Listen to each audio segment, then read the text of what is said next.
Hi, this is Dave Titley, RV Weather, and I wanted to give everyone just an update on a developing storm system that's going to impact a lot of travel for starting first with the Central Plains, moving into the Midwest, and then a fair amount of the Mid-Atlantic and southern portions of the Northeast. And this storm is going to start actually Saturday night, move through the Midwest on Sunday, and then Sunday night and Monday it will impact parts of the east. So what we're looking at here is Wilma, what we call Wilma. It's weather impacts. And what we are seeing is actually it's not radar and it's not just rain or snow, but it's these 7 different types of weather variables that actually will impact or will make a difference in travel. So ice, rain, snow, extreme heat or cold, severe thunderstorms, visibility, and winds. So we're starting off here really tonight. And what you can see as we start moving this forward is for Friday morning, so early morning hours tomorrow, you can see this little band of snow moving through Ohio. It's going to impact the Appalachians, as you can see, and then move somewhat on to the southeast Pennsylvania and even New Jersey. Now, how do I know that's snow? If I just go and click on the snow, that's the only thing I'm seeing now for impacts. And you can see how that's coming, along with, of course, the lake effect snow, which is still ongoing all the way from Michigan across Lake Huron and then lakes Erie and Ontario. But let me go back to all the impacts here.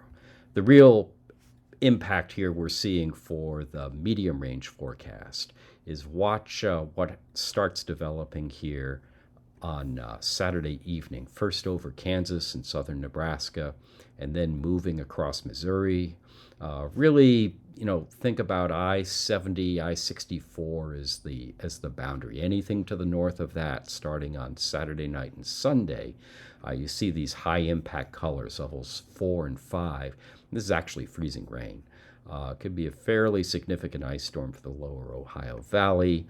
And then by Sunday late night into the early morning hours of Monday, we start seeing this ice really up on I-81.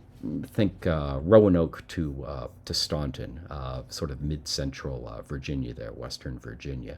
This is pretty classic, right? We get the cold air, which is being pouring in now to the northeast.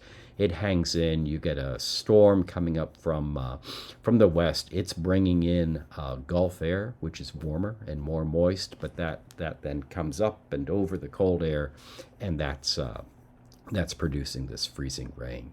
So that's going to be an issue for a lot of folks. And we can isolate the freezing rain by going here.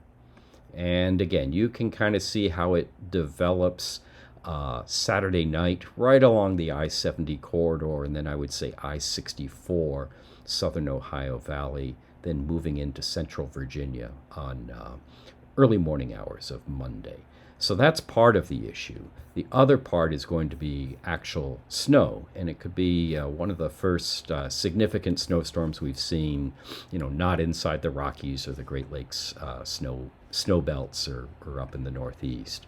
So here we go. And again, this is now early morning hours on Sunday, so you can see over the plains, Nebraska, Kansas, we're getting some snow. So level 2 impact, this is at least a quarter, somewhere between a quarter and a half inch of snow falling per hour. So if you're up on the roads and the roads are cold, you are certainly going to notice that. And you can even see we're approaching 3/4 of an inch an hour snow. So this definitely becomes a pretty significant hazard, not just for RVs, but for anybody who's out on the roads here. So again, I-70 especially, but it really gets up north of 70, almost up into 80. So here we are Sunday night, moving through Indiana, Ohio. It's now the snow has spread into Pennsylvania, right across Maryland, northern Virginia, and into New Jersey.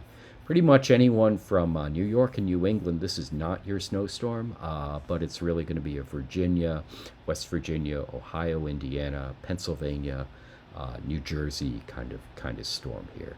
So for the folks looking for snow, really think north of I-64 and south of I-80.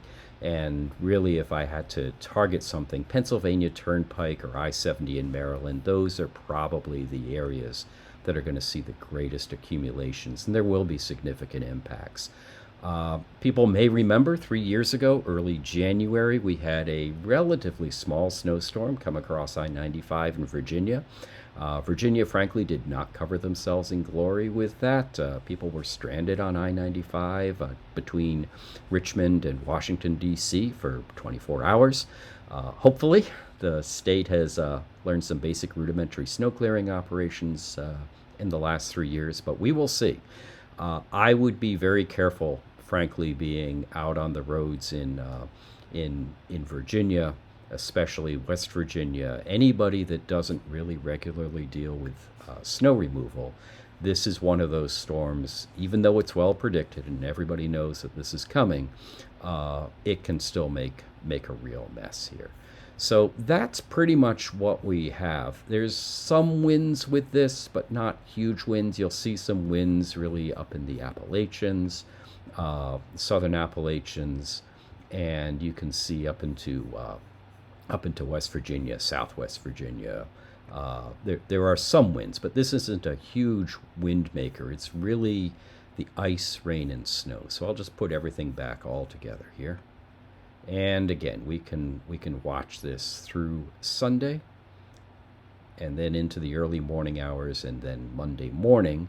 So if you're back to work, back to school on Monday, you might be working from home or remote, or school might even be closed if they still do those sorts of things nowadays.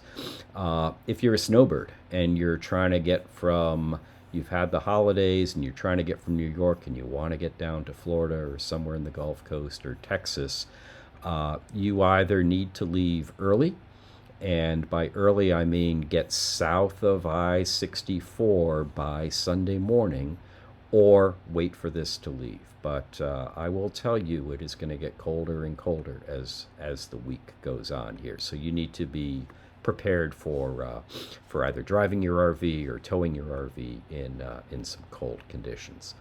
All of the colors up here in the northern plains, this is just apparent temperature. This is where we have wind chills, -10 to -20, even colder than -30, -30 to -40. It's not record-setting cold. It's certainly cold, don't get me wrong there. But one of the things we're going to see with this particular pattern is it seems as though it's going to be very persistent. So we're going to have not only cold air through the 10th, which is when my models stop here, but really at least into the middle of January, if not further. So that's all I have. Thanks for watching. I'll probably do an update. This will become a short-term forecast, and everybody can get the short-term on RV weather. If you have any interest in these graphics themselves, click on rvweather.com and you can learn more. Okay, thanks very much. Stay safe, everybody.